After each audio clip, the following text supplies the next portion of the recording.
అందరికీ నమస్కారం. చంద్రబాబు నాయుడు గారు ఏదైతే సూపర్ 6 హామీలు ప్రకటించారో ఆ హామీల్లో భాగంగా ఆడపడుచుల కోసం ఉచిత బస్సు ప్రయాణం పథకాన్ని కూడా చంద్రబాబు నాయుడు గారు సూపర్ 6 పథకాల్లో ప్రకటించడం జరిగింది. అయితే ఈ సూపర్ 6 హామీలలో ఒకటైన ఈ ఉచిత బస్సు ప్రయాణం గురించి వైఎస్ఆర్సీపీ పార్టీ నాయకులు కావచ్చు, ఇంకా కొంతమంది జగన్మోహన్ రెడ్డి దగ్గర చిల్లరకి ఆశపడే కొంతమంది వ్యక్తులు కావచ్చు చిల్లర ప్రచారం చేస్తున్నారు. చంద్రబాబు నాయుడు మళ్ళీ యూటర్న్ తీసుకున్నాడు ఉచిత బస్సు ప్రయాణం మీద. మొన్న శాసనసభలో కావచ్చు, శాసన మండలిలో కూడా కావచ్చు, మంత్రి గారైన గుమ్మడి సంధ్యారాణి గారు కూడా అబద్ధపు ప్రచారం చేస్తున్నారు. చంద్రబాబు గారు చెప్పింది రాష్ట్ర వ్యాప్తంగా ఉచిత బస్సు ఎక్కడ కావాలంటే అక్కడ తిరగండి అని చెప్పాడు. కానీ ఈరోజు యూటర్న్ చేసి కేవలం జిల్లాలకు మాత్రమే పరిమితం చేస్తున్నారని చెప్పేసి తెలుగుదేశం పార్టీ యూటర్న్ తీసుకుంది, చంద్రబాబు గారు యూటర్న్ తీసుకోండి చెప్పేసి ఒక తప్పుడు ప్రచారానికి ఈరోజు జగన్మోహన్ రెడ్డి గారు ఒక తెర తీశారండి. అసలు వాస్తవానికి చంద్రబాబు గారు ఏం మాట్లాడారో, ఉచిత బస్సు ప్రయాణం మీద ఆడపడుచులకి చంద్రబాబు నాయుడు గారు బహిరంగ సభలో ఏమి హామీ ఇచ్చారో, ఏం మాట్లాడారో ఒకసారి మీరే వినండి. బిడ్డల జిల్లాలో ఎక్కడ ప్రయాణం చేయాలన్నా ఉచితంగా ఆర్టీసీ బస్సుల్లో ప్రయాణం చేయొచ్చు. అర్థమైందా? ఏమయ్యా వైసీపీ నాయకులారా, వినపడిందా? చెవుడు ఉంటే చెవుడి మిషన్లు పెట్టుకొని మరీ వినండి చంద్రబాబు గారు ఏం చెప్పారు అనేది.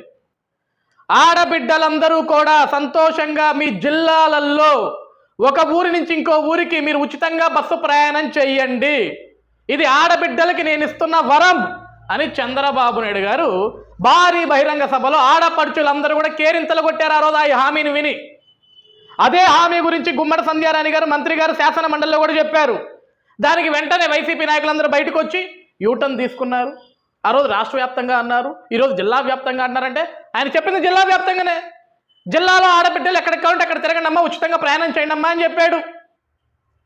ఈరోజు కూటమి ప్రభుత్వం వచ్చిన ఈ 9-10 నెలల కాలంలో ఆంధ్రప్రదేశ్ రాష్ట్రంలో అభివృద్ధి కార్యక్రమాలు అద్భుతంగా ముందుకు చేసుకుంటూ తీసుకెళ్తుంటే, ఒక పక్క పారిశ్రామికవేత్తలతో మాట్లాడుతూ పరిశ్రమలు ఆంధ్రప్రదేశ్ రాష్ట్రానికి తీసుకొస్తూ ఆంధ్రప్రదేశ్ రాష్ట్రంలో యువతకు ఉద్యోగ అవకాశాలు కల్పించాలనే లక్ష్యంతో ముందుకు వెళ్తుంటే, మరొక పక్క ఆంధ్రప్రదేశ్ రాష్ట్రంలో గుంటల పడ్డ రోడ్లకి మరమ్మతులు చేసుకుంటూ, ఏ ఊర్లో అయితే గుంటల పడ్డ రోడ్లు నాశనం అయిపోయినాయో మొత్తాన్ని కూడా మరమ్మతులు చేసుకుంటూ ఈరోజు ఆ రోడ్ల కష్టాలను తీర్చుకుంటూ, అదేవిధంగా ఉచితంగా ఇసుగిస్తూ, ఉచితంగా 3 సిలిండర్లు ఇస్తూ, పెన్షన్గా 4,000 రూపాయలు పెన్షన్ ఇస్తూ ప్రతి ఒక్క స్కీమ్ను కూడా అద్భుతంగా అమలు చేసుకుంటూ ముందుకు వెళ్తుంటే తట్టుకోలేక వైఎస్ఆర్సీపీ పార్టీకి, జగన్మోహన్ రెడ్డికి అతన్ని నమ్మి అతని పార్టీలో కూడా ఎవరు రావట్లేదని చెప్పేసి ఈరోజు కొంతమంది చిల్లరగాలందరినీ ముందు పెట్టుకొని వాళ్ళ మొక్క మీద కొంత చిల్లర కొడుతూ వాళ్ళని మీడియాల ముందుకు పంపించి టీవీ డిబేట్లోకి పంపించి తప్పుడు ప్రచారాలు చేయండి రా మీరందరూ కూడా అని చెప్తే ఇది ఎంతవరకు కరెక్ట్ జగన్మోహన్ రెడ్డి గారు?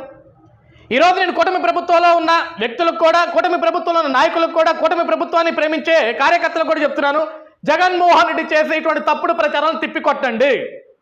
మనం అభివృద్ధి ఒకటే చేస్తే సరిపోదు, మన పరిశ్రమలు ఒకటే తీసుకొస్తే సరిపోదు, మన ఉద్యోగ అవకాశాలు ఒకటే కల్పిస్తే సరిపోదు, మనం రైతులను కాపాడితేనో ఆడపడుచులకు అండగా ఉంటేనో సరిపోదు.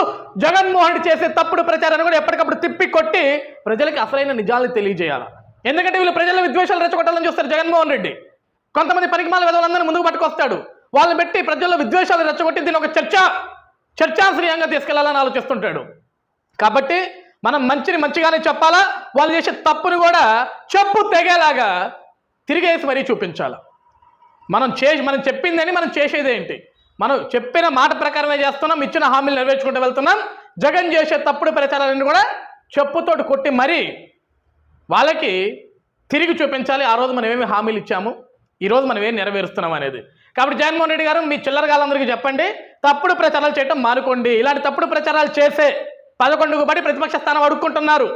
ప్రజలు ఇవ్వని ప్రతిపక్ష స్థానాన్ని మీరు అడుక్కున్నారు సిగ్గు లేకుండా ఇంకా. కాబట్టి ఇప్పటికీ సిగ్గులేని ప్రచారాలు చేయడం మానేసి వాస్తవాలు బ్రతకడం నేర్చుకోండి.